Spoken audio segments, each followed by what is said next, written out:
Lynn Official, shout out!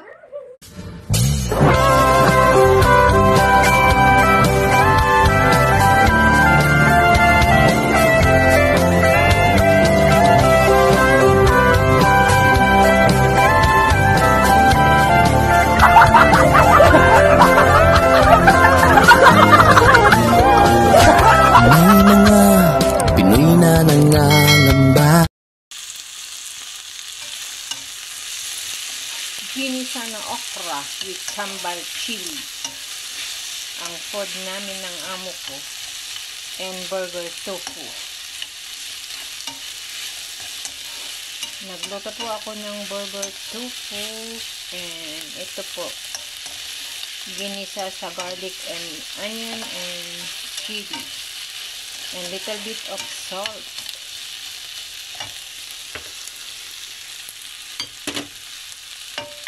Kukunti na lang yung sambal chili ko. So, yan. Kaya dinagdagan ko ng gagawa ako bukas ng sambal chili.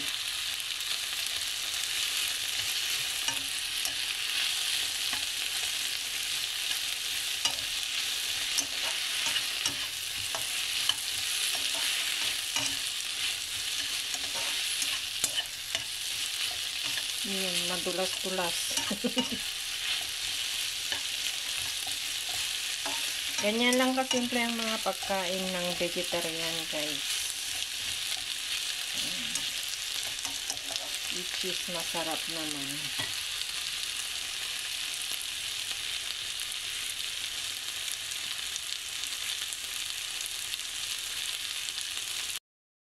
Ito po yung burger tofu na linuto ko. Tofu ito with eggs and corn flour. And black pepper and salt. That's it.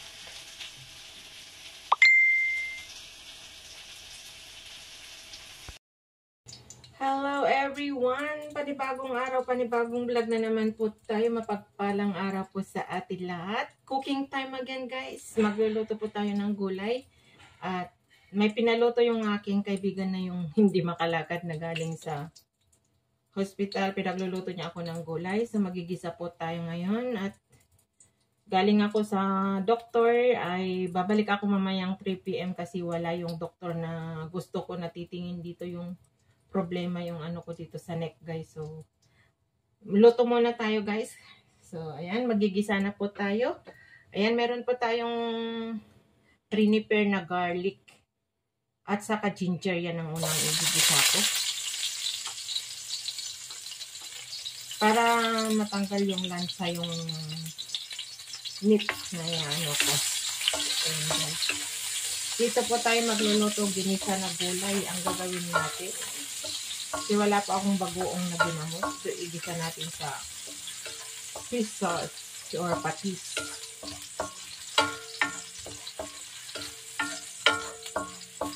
Nuna ko yan kasi ano, para maano yung lansa ng, tapos itatabi natin sa gilid habang i-fry natin para hindi naman masunog masyado. So tabi natin sa gilid yan, tapos igigisa natin yung iniwa ko na pork. Try ko yung pork na puros laman, walang taba, guys. So ayan.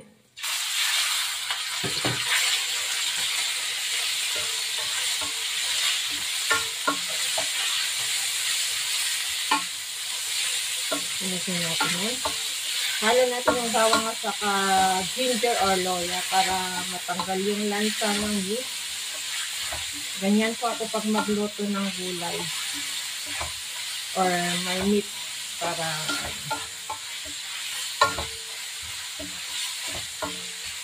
tapos lalagyan natin ng black pepper slice.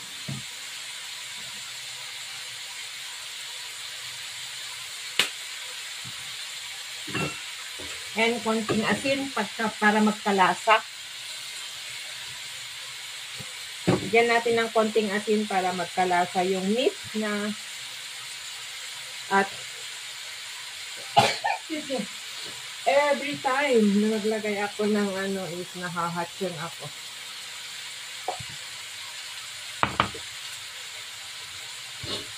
Every time I see my love.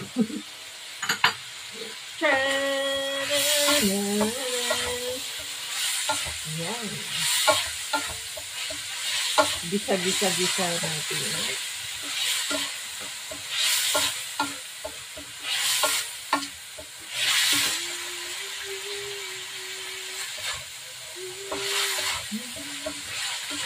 At ilagay ko yung bisa na natin. Ilagay ko yung yung sibuyas. With onion. Kunti yung at saka kamatis. Ganyan lang guys.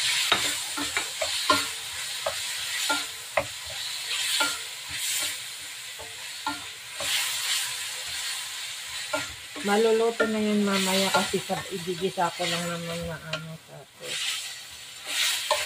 ilagay natin yung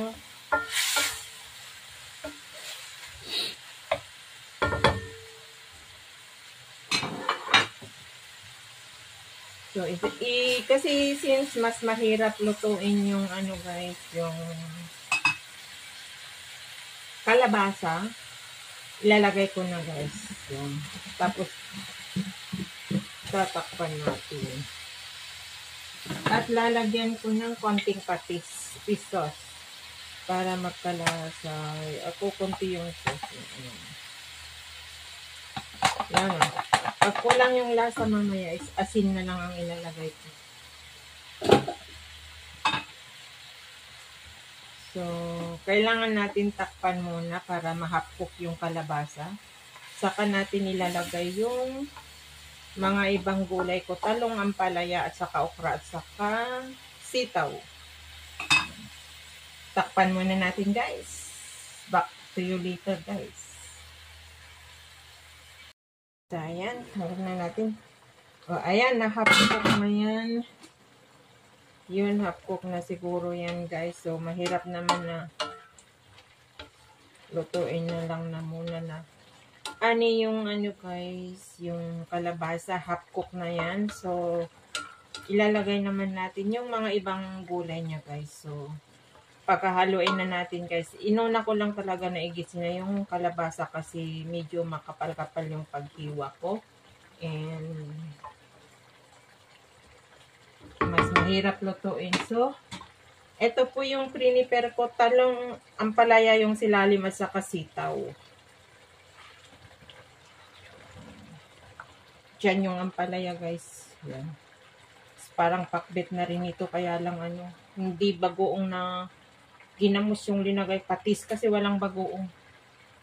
So, yung okra na konti. Kumuha lang ako sa okra ni ma'am na ihahalo ko gigisa ko sa sambar chili. Kasi wala siyang okra na Tapos, lalagyan natin ng chicken nor cubes. Kukuha ito yan. Yan guys, ang chicken nor cubes. Gaganyanan ko. Isa lang. Dinoro ko para maano yan mamaya. Maluluto mamaya. So, ayan. Lagyan ko ng konting sabaw para magkasabaw yung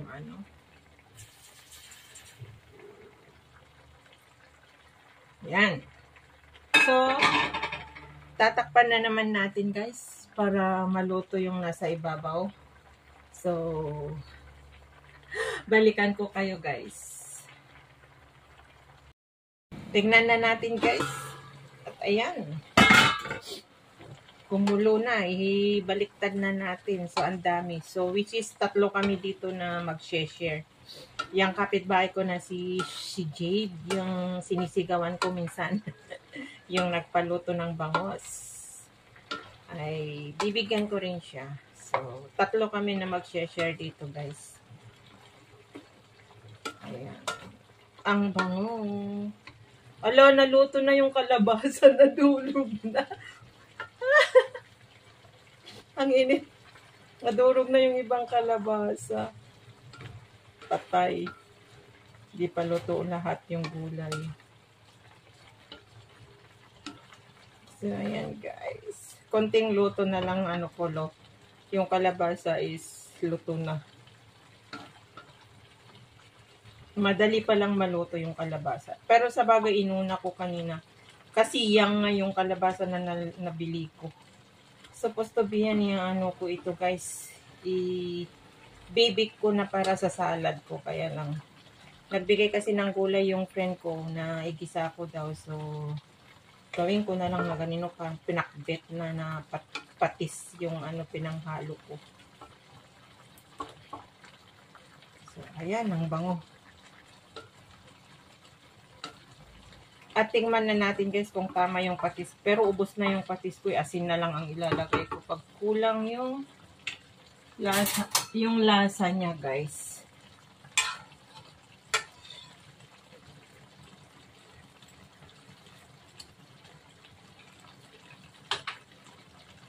Tama na yung lasa. Ang sarap.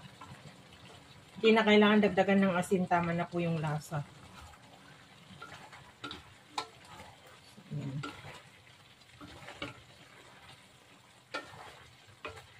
Ganyan ako maggisa guys ng ano. Ayaw ko yung maraming sabaw kasi hindi masarap. Kasi hindi fresh yung mga gulay dito kung saan bansa galing. Hindi bagong pitas. Kaya kailangan pag nagluto tayo ng gulay, kunting sabaw lang para may lasa. Yun lang ang tips ko. Ayan.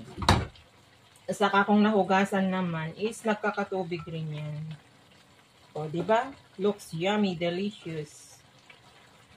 Gulay pakbet na hindi bagoong na alamang or isda yung inano ko, kundi patis. So, tingin ko muna saglit guys. Ayan. Ay, ang sarap. Kaya nga na, ang sarap yung sabaw niya.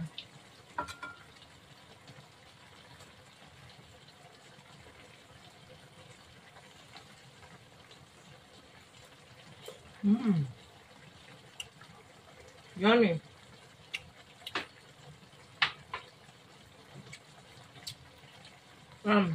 Yep.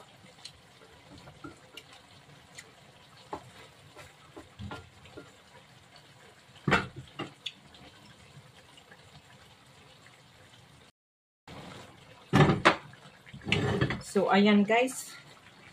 Luto na. At yung ibang kalabasa is nadurog na. Yan, luto na guys. Yummy. Ang aking ginisang gulay. Like pakbet na to. Semi-pakbet na. Ayan. Yum. Ganyan lang kasimple guys. At luto na. At itapper-tupperware ko na para ibigay ko sa aking mga kapwa kong OFW. Mga kapitbahay ko. So, ayan guys. Very simple. Lutong gulay na yan. Hope you enjoy watching again guys. Sa very simple kong gisa-gisang gulay. At patayin ko na kasi overcook na. Ayan. Oh, umusok-usok na.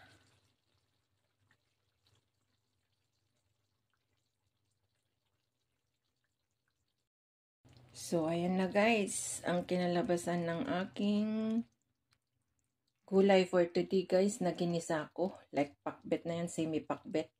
Di naman ginamos na bagong at saka bagong na lamang yung pinangalo ko, kundi patis. Yan, fish sauce. So, ayan guys. Hope you enjoy watching again. Sa napakasimple kong cooking today guys. We share sa dalawa kong kaibigan dito na neighbor ko. Same second floor lang guys. Sa kabilang lift lang sila. So, ayan. Ang aking finished product ng aking ginisang gulay. Hope you enjoy.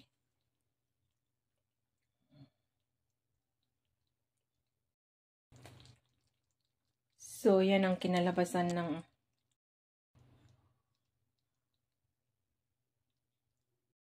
ayan guys. Maglalagay na po tayo ng konting mantika. Ayan guys.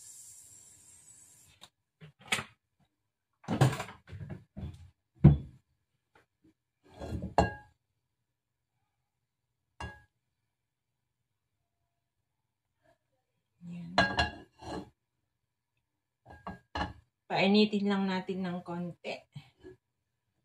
Bago natin ilagay itong ano. Wait lang guys. Bago natin ilagay itong minix ko na cabbage. Maninipis lang ang paggayat ko yung sa cabbage guys para madaling maluto.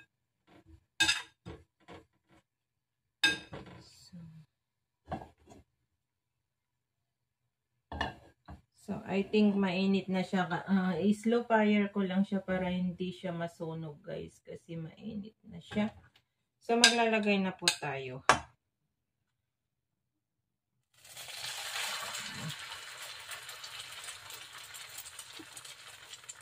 Okay.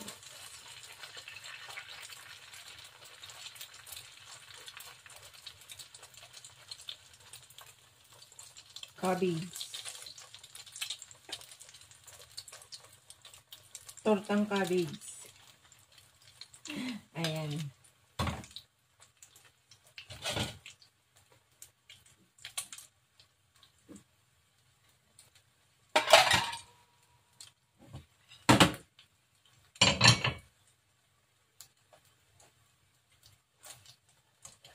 Ganyan lang kaliliit yung pag-ano ko.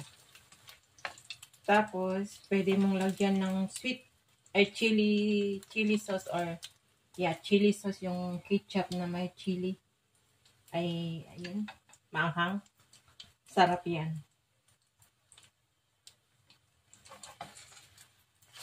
Yan. Ang kinalabasan. Tortang cabbage.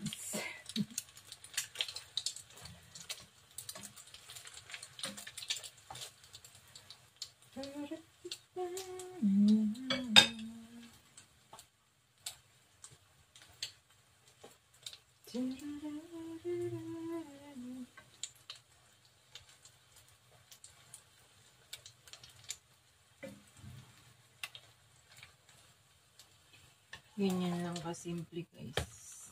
Ayan. Yan. Shout out sa lahat dyan guys. Ito na naman tayo. Pasensya na kayo guys. Dahil ito lang ang kaya kong ipapakita sa everyday rotate ko buhay OFW. Mga pagluto-luto ko ng aking ulam. Mga makakain. With no rice. Ulam-ulam lang. Kasi kahapon nag-ulam po ako ng salad, vegetable salad, yung mix Italian mix salad. And linagyan ko yan ng apple grapes, cucumber, tomato, cherry. Ayan, bukas or mamayang gabi ay magagawa na naman ako ng salad ko. Meron akong avocado at saka yung pomegranate or your granada. Yan ilalagay ko guys. Yan. Kailangan disiplinahin ng sarili. So, ayan. Naluto na po guys ang tortang cabbage ko. So, maglalagay na naman po tayo.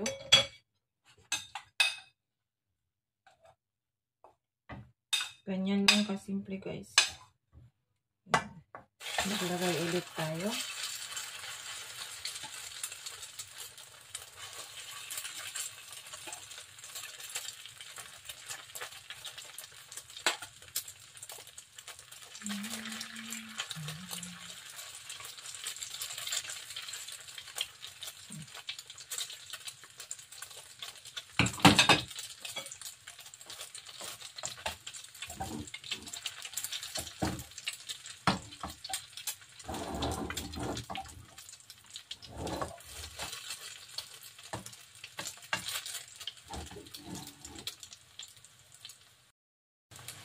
Yan, yung pangalawa. Yan. Dalawa na po yung nagagawa natin. So, baliktad natin. Para hindi siya masunog, galaw-galawin natin. Ayan. At ibabaliktad na naman natin. So, ayan, perfect yung ano niya, yung perfect yung pagka golden brown niya, guys. Yan. Kunting oil lang naman yung ano. Ayan, luto na naman guys. So, akunin na natin.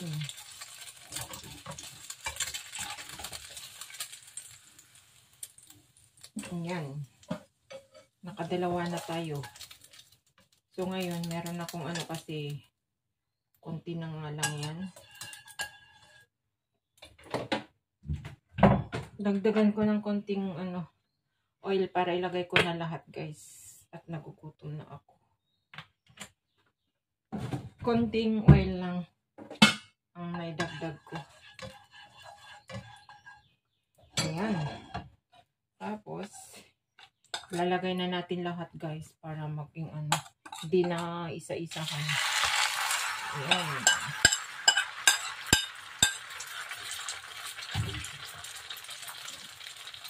Yan. Hinagay ko na lahat. Tapos itipipin na, ano na lang natin. Spread na lang natin. Yan. Kasi nagugutom na ako. Ayaw ko nang isa-isahin. Ayan. Sarap yan. Delicious. Yung cabbage guys, may ang ano niyan, pampatalino rin yan guys. Kasi yung cabbage is waterly. Naano ko sa ano yun? Sa YouTube at yun rin ang laging kinakain ng anak ko dun sa Baguio sa mga nagre-review kasi. Pampatalino daw yan. Good for the brain nga pala sabi ni ma'am. Good for the brain. At sinabi rin yung ano, may nagsabi rin sa akin yung sa doktor ba na, ay kay doktor, ano ba yun? Kalimutan ko. Uy, wag ka sanang mapipitsa. Kailangan ko yung apoy. Baka mapipitsa ka. Hindi na perfect. Ayun. Ano nga. Na-break nga. Hindi na perfect. Hindi perfect. Na-break yung gilid. Pero still nice pa rin yung ano niya. Pero ang ganda ng pagka-ano niya guys. Ang ganda ng pagka-brown niya. Golden brown niya. So, ayan. At tikman ko nga guys kung tama lang. Yum. Ang sarap guys. Tikman ay gawin nyo guys. Subukan nyo gawin. Ang sarap. Salt lang ang nilagay ko kasi matamis-tamis na yung cabbage guys. Hindi ko na kailangan lagyan ng seasoning. Yan, patayin ko na yung apoy niya. At ilagay ko na sa plato. Ayan. No need to put the seasoning kasi ayan guys, oh, diba? Perfect. Oh. Diba ang galing? Ang galing.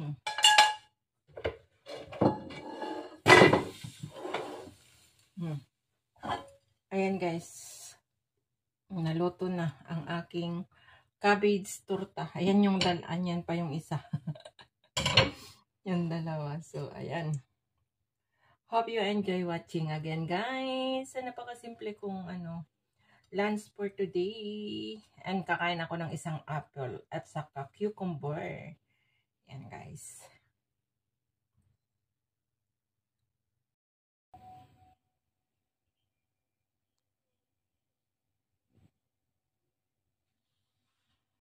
So, ayan na guys, ang aking finished product ng aking tortang cabbage with eggs. Yan guys. Yan ang kinalutuan. Yung konting cabbage lang yung ginayat ko guys. Half lang. So, ayan. Naluto na. Tapos, kain na po tayo kasi nagugutom na po ko. Wala pong rice yan. Ganito lang ang kainin ko. Then, kain lang ako ng isang apple mamaya. And mag-slice ako ng cucumber na kasama niya guys. This is my lunch. Very simple. And hope you enjoy watching again, guys. I love you all. Bye.